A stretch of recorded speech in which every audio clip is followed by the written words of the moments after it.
کتنے لوگ ایسے ہیں حدیث کا نام سن کر انہیں بخار چڑھ جاتا ہے، حدیث کا نام سن کر.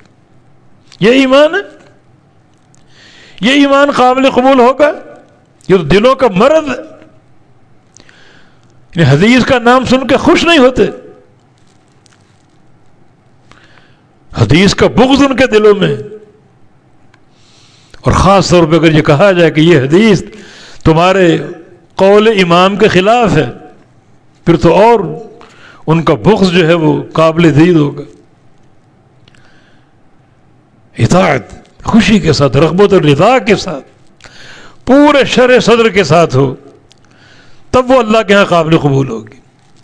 اور واللہ بصیر بما تعملون، اللہ تعالیٰ تمہارے ایک ایک عمل کو دیکھ رہے، وہ عمل کیسا کر رہے ہو، کیا کر رہے ہو، اور کس بنیاد پہ کر رہے ہو.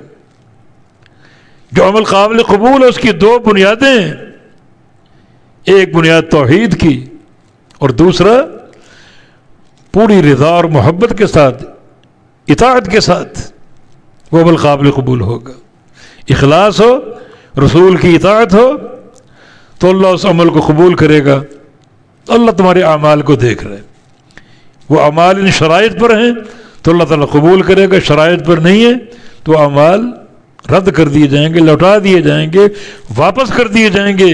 ان اعمال کی ہمیں کوئی ضرورت نہیں، رد کر دیے جائیں گے.